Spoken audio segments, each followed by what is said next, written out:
Eldon Sprickerhoff, welcome to Paper Napkin Wisdom. I'm excited to have you here with me today. Glad to be here. And you shared with me an interesting napkin. It's actually a quote that I've used in a slightly different way before, so I'm really excited about talking about it. It's survive long enough to catch a lucky break. Why did you share that with me? So I think if I look at back at my own sort of startup journey, right? You start off with, unrealistic expectations and optimism, rose-colored glasses, whatever you want to call it, and expect that the world will just come fighting to your doorstep and money will be coming into the door so hard you can't close it. It's hard to close it at the end of the day. And but then the reality sort of sets in and you recognize that it's not going to be all, Lambos and private planes, and you have to change your mindset to adjust to that, and that it's going to be dog eat dog. There's a lot of things that are coming at you. So, I think one of the things that that I talk about when I'm talking to startups and founders is that it's great to be optimistic, sort of have, that sort of idea, mindset of abundance, but rationalize it, and you need to come up with the idea of being what I've called the sort of the chief survival officer, that is something that you need to focus on. And the survival of your startup every day should be your constant care. And so that's, so what happens is survive long enough to get whatever that lucky break is. And I don't think there's enough attention that's given to the role that luck plays, whether you met the right person or something happens, global macro that moves in your favor, whatever it is so surviving long enough to catch one of those lucky bursts, taking advantage of it, and then changing the inflection point, upscaling, and then lather, rinse, repeat, surviving long enough to catch that next lucky break that comes your way. Yeah, first of all, there's a lot to unpack. And I think that one of the things that you started off with was that a lot of startups, a lot of entrepreneurs, a lot of creatives, a lot of everybody that does anything new comes into it with unrealistic expectations, with this optimistic view of the value, or no, not even the value, because the value may be intrinsic, but I mean the value adoption rate and the value recognition rate of everybody else around, right?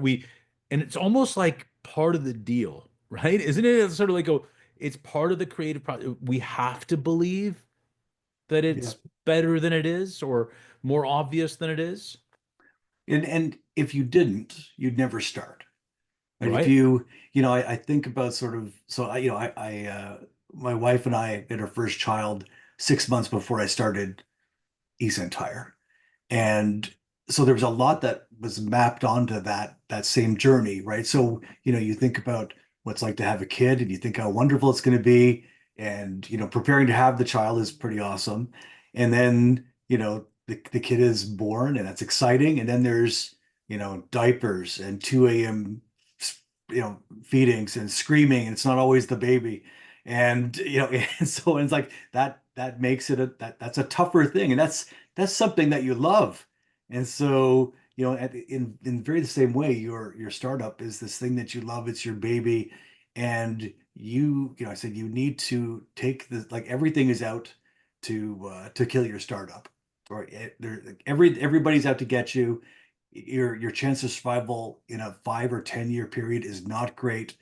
So you need to take this hard, clear look at it with the calculated eyes of an outsider and figure out what you need to do to make it survive and thrive, and not just, oh, this is my baby, I love it. Why can't everyone else see that way? And again, there's a lot to unpack there as well, but this sort of rolls up into, that sort of the sooner you accept that it's going to be a struggle, it's meant to be a struggle. Let's dig in, do what you need to do to make it survive with sort of, again, a rational perseverance to move it forward. and then dedicate all your time to it. I think there's a comment like you don't play house. It's not sort of a dress up game. It's do or die, and you need to adopt that process if you're going to succeed. Yeah, and so you've got to go through the cycle almost, right? Where you're super optimistic, rose-colored glasses, otherwise you wouldn't do it. But then, and I like what you said, the calculated eyes of an outsider. But the influence here, and I've always talked about it that as a founder, you have to be partially schizophrenic, right? You have to lead like a leader, but you have to own like an owner, and you have to sell like a client. But you're talking about it even differently, like a dispassionate outsider. What would you look at that organization like? That's yet another personality that we have to adopt. How do we do that? So, one thing I've done in the past is say, again, very dispassionately, what could kill my company in 2 years, right? And you can go through the five forces, red ocean, all these different scenarios, but like be really dispassionate about it. It says, what are the weakest parts of my company? What could kill it in 2 years?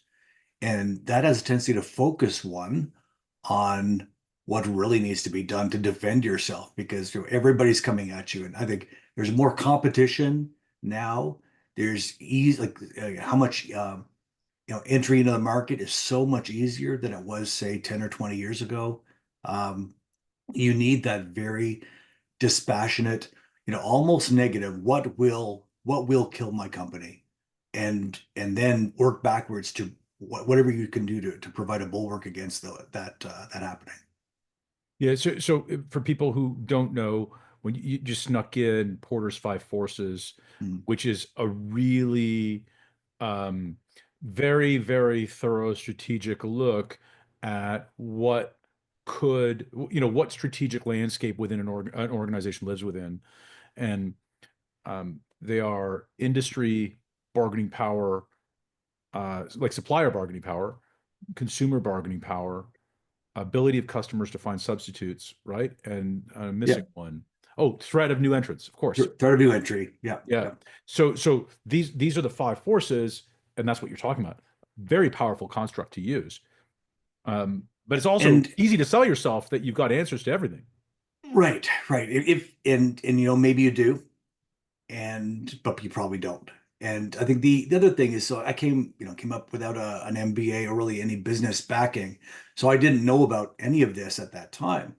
So these are things that I've had to learn over the last 20 years and sort of apply that. If you're not with a dispassionate eye looking at who's your competition, who's coming up behind you, um, I look at sort of the other complement to Porter's forces are Brill's Rogue Waves. So, he basically wrote this book called Rogue Waves that looks at, what big companies that are well established, they can be swept over by rogue waves.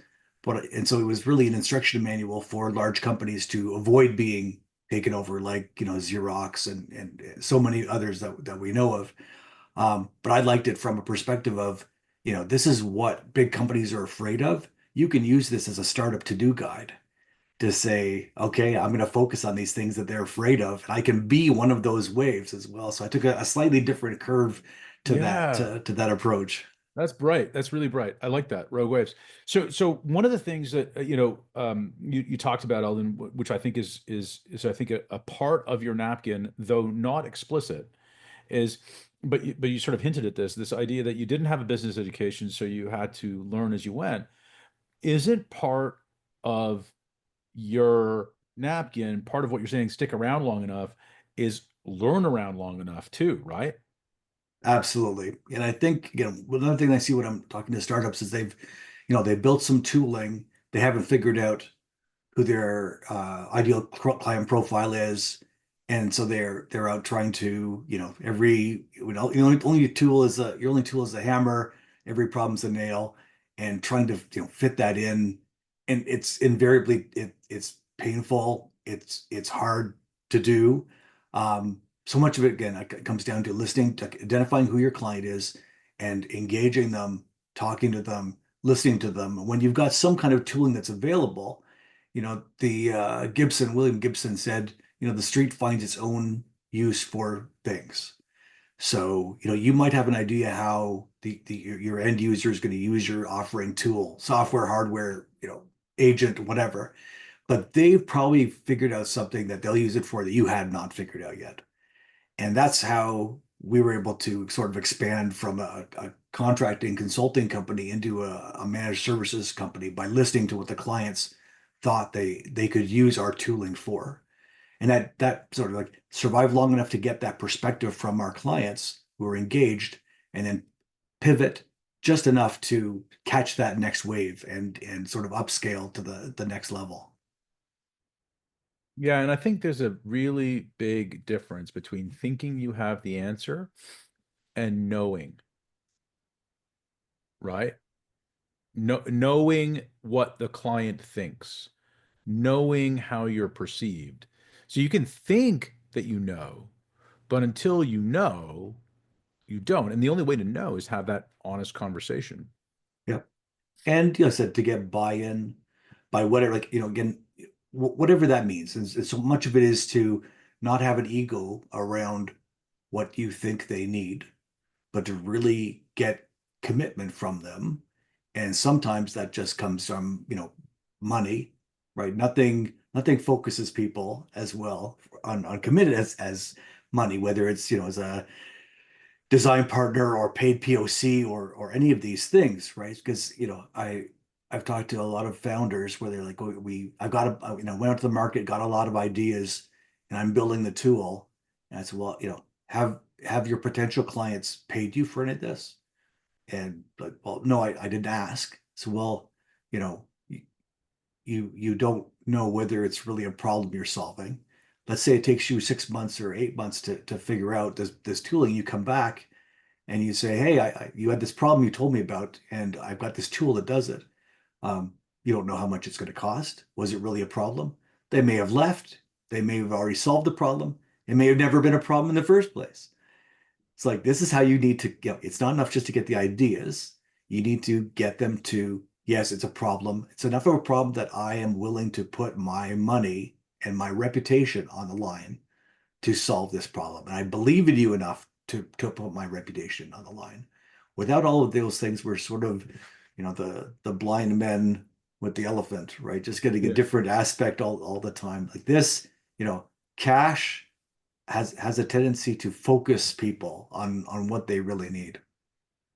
Yeah, and I think that's also the danger of the current, a lot of founders are acquiring clients who they think they're clients, but they're not getting them to pay for it, right? And maybe they think, oh, the data exchange will have some value on the back end, and I'm going to acquire my client for their data, not for their dollars. But there's a challenge in that, right? Because you still have to find a client for the data first. Yeah, yeah. And if you're not explicit in this specific case as what you're doing using the data for, there can be privacy pieces. You can have people who are pretty angry with you. I did not intend you to use that data for that purpose. My data was not intended to be resold. Even, if it's hidden there in the fine print, that's one great way to get people to turn against you. Yeah. It's monetization, always going to be tough. So one of the things, you've got this idea, you've got this tooling. Can you actually ever make money on it? And if you can you make it fast enough before your runway runs out? So when you talk about survival, survive long enough, right, to catch a lucky break. Yep. When you're talking about survival, you're talking about this sort of this shift in mindset from optimism, I can make it, which you have to keep in survival, right? You don't survive without hope, right? So Yeah. you Yeah. you need to hold on to it, but you also need to, ration the supplies to live long enough for the for, Yes. for the for the ship to come in. Right. And hope is not a strategy, right? That's a well-worn chestnut, right? Yeah. But I've seen things where they might get a very, if you're lucky enough to get a sort of friends and family and maybe fools early pre-seed, go out and splurge it on, you know, some swag that doesn't make sense. Like, again, doesn't move the needle. Be very, they're not cost conscious. Um, and that is not digging deep and surviving to go into survival mode, right? Like, Yeah. that makes for a very difficult Thanksgiving if you've raised money from family and friends and say, okay, Zuck, where's my money, right? Right. And and so part of that is being very wise with what you spend your money on, be able to justify, okay, this project that I'm going to try to do, this is the expected return on capital expenditure, and track it really carefully, right? So Yeah. no splurging, very rational, cold decisions. Um, Again, so you can keep like extending that runway until you can find something that actually makes the change. Whether you meet somebody who desperately needs your product, or an investor, or someone who's going to come on as an early employee that believes in your vision. There's all these different things that can change the inflection of your company's arc. Yeah. The other thing that I think is not an insignificant choice of word in your napkin is the idea of catching a break, right? Because there are breaks around us a lot, right? I mean, very often, if I look back and I'm honest about some of the businesses that scaled very quickly that I've had and the ones that didn't, there were breaks all around us that we didn't always catch. Like we missed, and it was like, oh my God, we totally missed that opportunity. And Right. and they're there. Recognizing them is one thing, actually catching them is another, right? Yeah. Especially if you've got your competitors that are also in the water looking for that next wave to come in, and they catch it by some means, right? They catch it and you catch it, you get left behind, just sort of bobbing there. And that's very painful. So, the speed that you can recognize that opportunity and then execute quickly enough to set yourself aside from your competition, critical, Yeah. critical. And you have to be always watching out for that, and have the opportunity to, um, I guess, expend political capital to affect a change, to actually be able to take advantage of that wave that's coming to you. So look, in strategy and startups, in your experience with a lot of, and I know that you've had some tech experience as well. So thinking about all of this background, you've obviously been in situations where there's a rising tide, right? AI is the current rising tide, and there's Yep. been, there've been very many other ones in the past, and a lot of people believe optimistically with their solution, hey, it's a rising tide. I just need to catch one tenth of 100th of 1%, and I will that will be all I need, right? But that's not how it works, right? That's No, if that's what you're aiming for, that's a no, tough way to win. yeah, that's, the whatever, the law of large numbers, or however you want to look at it, right? It's not just going to come and knock on your door, right? Especially when they've got this huge force, AI ML right now, um, and that everybody is going after that same wave simultaneously. And you've got to discover, how are you going to differentiate yourself from everybody else who's saying exactly the same thing? And so much of this comes down to, like prove to me outcomes. Just don't prove the dream, right? What the tech is fine, but ultimately, what is the outcome from using this offering? Whatever it is, whether it's services, or something that's agentic, or whatever. What is the outcome that makes it I need to get this right now? That encourages people, instead of, it's a nice idea. I don't know if you have legs. If it has legs, I don't know if you're the one to go with it, right? It's Yeah, like, no, nobody's questioning AI's value today, no doubt, no doubt. right?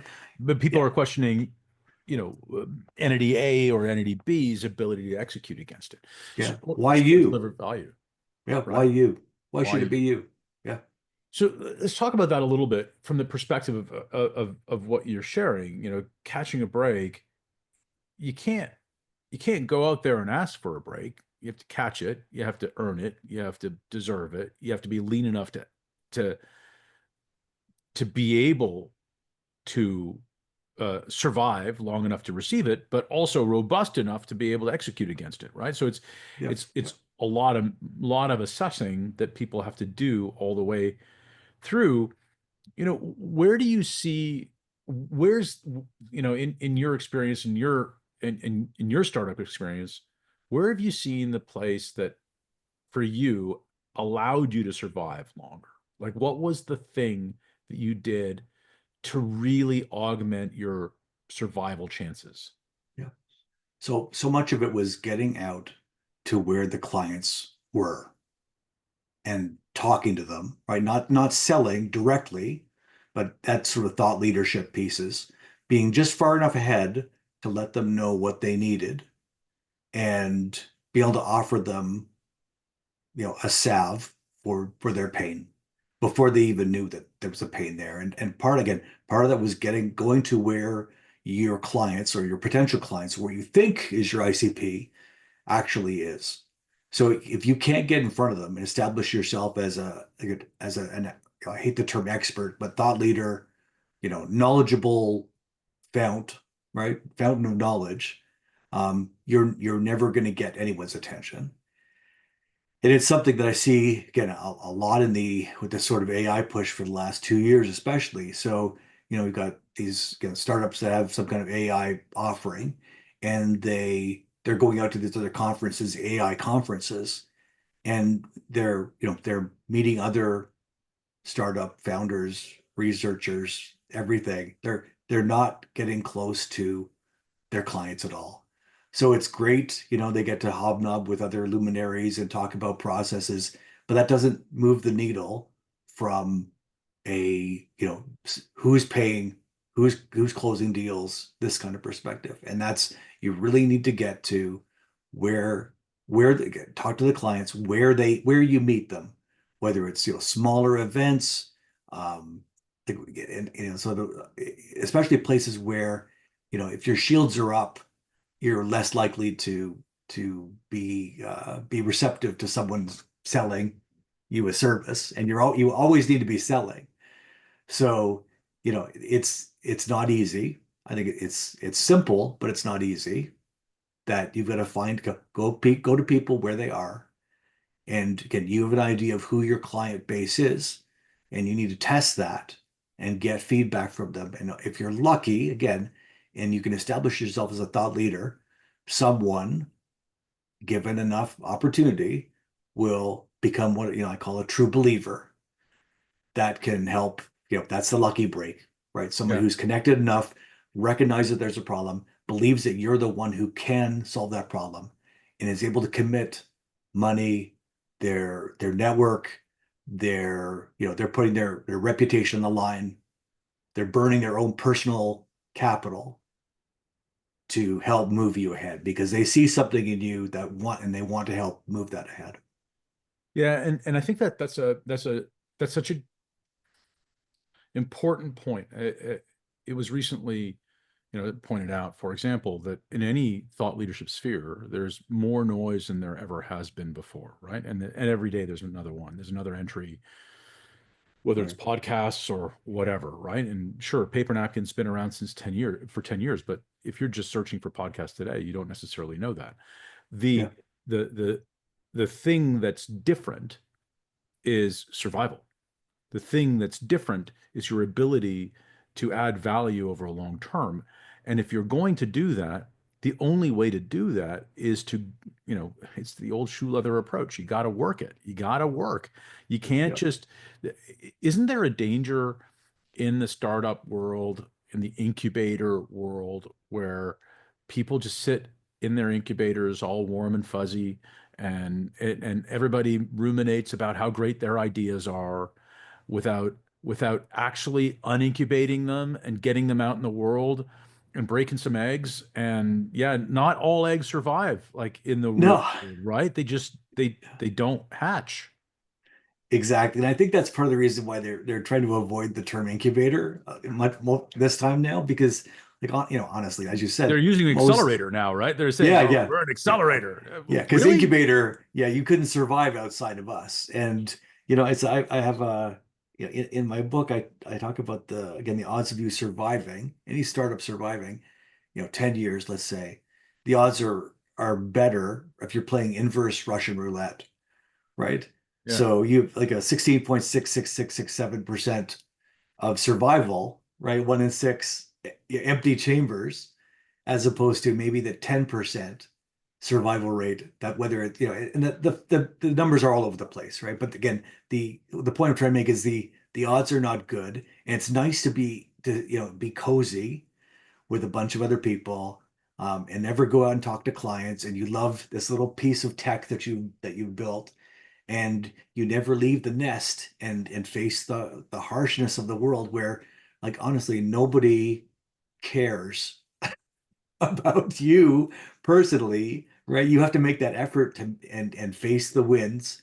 And my one of my jokes is like, so I live out in the country. My wife has chickens, and part of my job is to protect the chickens against everything. And it's come to my as I'm defending this, everything likes to eat chicken.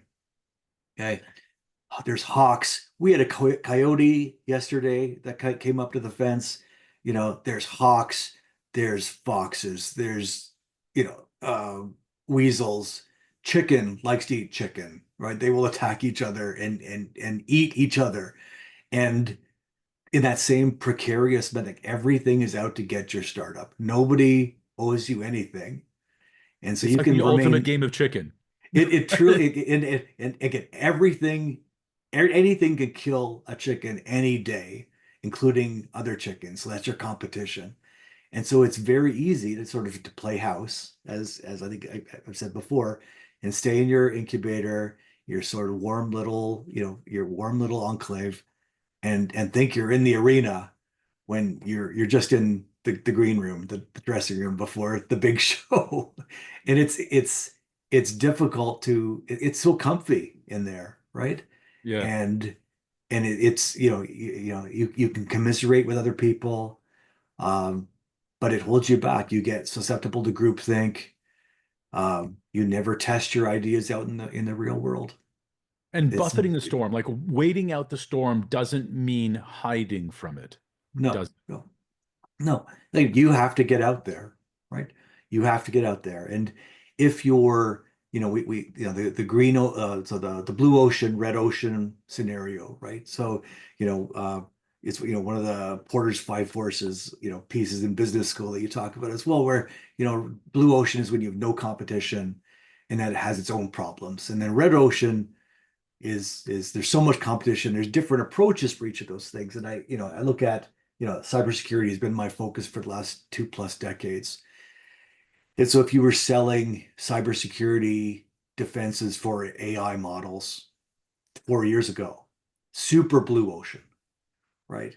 Super blue ocean. And you, like, I'm not really sure who you'd sell it to. You have to educate, you'd have to find clients that were actually building machine learning models, doing AI, and convince them that there were needs for security pieces like that. There were just not, and you had to survive long enough to find those clients, to educate those clients, to persuade them that this is something valuable, and get them to pay to support you. You know, ChatGPT has been out for 2 years, so it sort of democratized LLMs and AI and springboarded forward. So now there are dozens of companies that are building security systems for AI ML models.